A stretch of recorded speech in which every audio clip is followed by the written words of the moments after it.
الٹی بستی حضرت شہباز قلندر علیہ الرحمہ کا جلال۔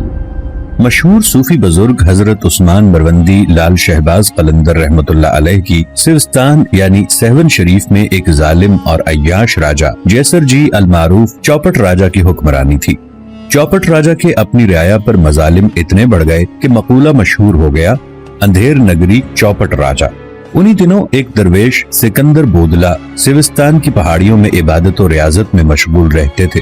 ایک رات انہوں نے غیب سے آواز سنی کہ ایک مرد قلندر آ رہا ہے جو وہاں ظلم کے اندھیرے مٹا دے گا۔ بس پھر کیا تھا، درویش بودلہ نے اونچی آواز میں نعرے لگانا شروع کر دیا، ظالم بادشاہ سے نجات دلانے میرا مرشد آ رہا ہے۔ جب یہ نعرے ظالم راجہ تک پہنچے تو اس نے درویش کو قید کروا دیا، لیکن یہ قید بھی درویش کے نعروں کو بند نہ کر سکی۔ ظالم بادشاہ نے درویش پر بے انتہا مظالم ڈھائے، مگر درویش کے منہ سے ایک ہی جملہ نکلتا، میرا مرشد آ رہا ہے۔ ادھر حضرت لال شہباز قلندر وادی مہران سندھ کے مختلف علاقوں میں روحانی فیض بانٹنے کے بعد جب سیوستان تشریف لائے تو وہاں شراب و شباب کی محافل عروج پر تھی۔ آپ کے وہاں آنے پر یہ محافل خود بخود بند ہونا شروع ہو گئیں۔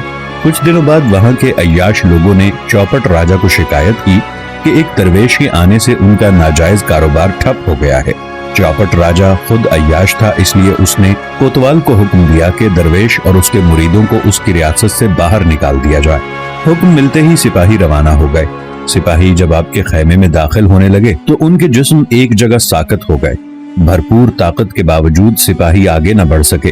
جب انہوں نے واپسی کا ارادہ کیا تو ان کی طاقت بحال ہو گئی۔ طاقت بحال ہوتے ہی سپاہیوں نے دوبارہ خیمے کی طرف بڑھنا چاہا تو پھر ساکت ہو گئے۔ آخر سپاہی واپس لوٹ گئے۔ چوپٹ راجہ سارا واقعہ سن کر آگ ببولا ہو گیا اور نجومیوں سے وجہ پوچھی۔ انہوں نے ذائچہ بنانے کے بعد راجہ کو بتایا کہ یہ وہی مرشد ہے جس کا ذکر قید خانے میں درویش کرتے ہوئے کہتا رہتا ہے کہ میرا مرشد آ رہا ہے۔ نجومیوں اور وزیروں کے مشورے پر چوپٹ راجہ نے سونے کی اشرفیوں اور ہیرے جواہرات کے بڑے بڑے تھال حضرت لال شہباز قلندر کی خدمت میں بھجوائے تاکہ آپ کسی اور جگہ تشریف لے جائیں۔ آپ نے تمام اشرفیاں ہیرے جواہرات کو آگ میں پھینک دیا۔ کچھ ہی لمحوں میں سارا سونا ہیرے جواہرات خاک کا ڈھیر بن گئے۔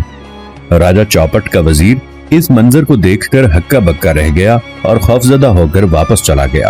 حضرت شہباز قلندر کو روحانی طور پر علم تھا کہ ایک درویش چوپٹ راجہ کی قید میں اذیتیں جھیل رہا ہے۔ ایک روز آپ نے قلعے کی جانب رخ کر کے پکارا، بودلہ اب آ جاؤ میرے پاس۔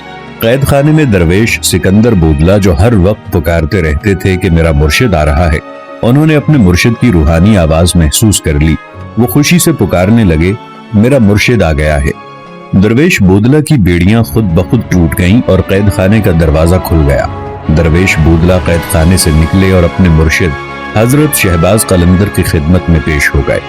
جب چوپٹ راجہ کو تمام واقعات کا علم ہوا تو اس نے ان کرامات کو شوبدہ بازی قرار دے دیا۔ پھر اس نے بڑے بڑے جادوگروں اور نجومیوں کو طلب کیا اور انہیں حضرت لال شہباز قلندر کا مقابلہ کرنے کا حکم دیا۔ جادوگروں اور نجومیوں نے راجہ کو بتایا کہ حضرت کی روحانی طاقت کے سامنے ہمارے کالے جادو کا وار نہیں چل سکتا۔ ان کی روحانی طاقت کو زائل کرنے کا ایک ہی طریقہ ہے کہ کسی طرح ان کے شکم میں حرام غذا داخل کر دی جائے۔ جادوگروں کی بتائی ہوئی ترکیب کے مطابق راجہ نے حرام جانور کے گوشت سے طرح طرح کے پکوان تیار کروا کے آپ کی خدمت میں بھجوائے۔ کھانے اس طرح تیار کیے گئے تھے کہ پتہ نہ چل سکے کہ حرام جانور کے گوشت سے بنے ہیں۔ حضرت شہباز قلندر حرام کھانا دیکھتے ہی جلال میں آ گئے۔ آپ نے یہ کہہ کر حرام کھانا الٹ دیا کہ اس کافر کی تقدیر میں ہلاکت اور بربادی لکھی ہے، اسے اللہ کے سوا کوئی نہیں ٹال سکتا۔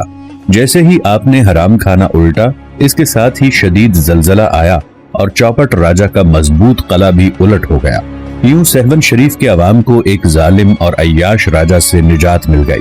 چوپٹ راجہ کے الٹے ہوئے قلعے کے آثار اب بھی سہون شریف میں نشان عبرت کے طور پر موجود ہیں، جسے مقامی لوگ الٹی بستی کے نام سے پکارتے ہیں۔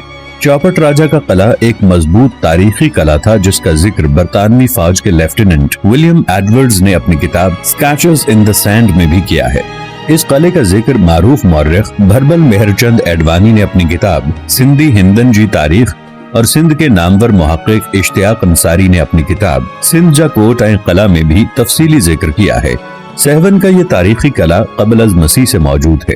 یہ ایک مضبوط ترین قلعہ تصور کیا جاتا تھا جو ایک قلندر کے جلال سے الٹ گیا اور اب مٹی کا ڈھیر بن چکا ہے۔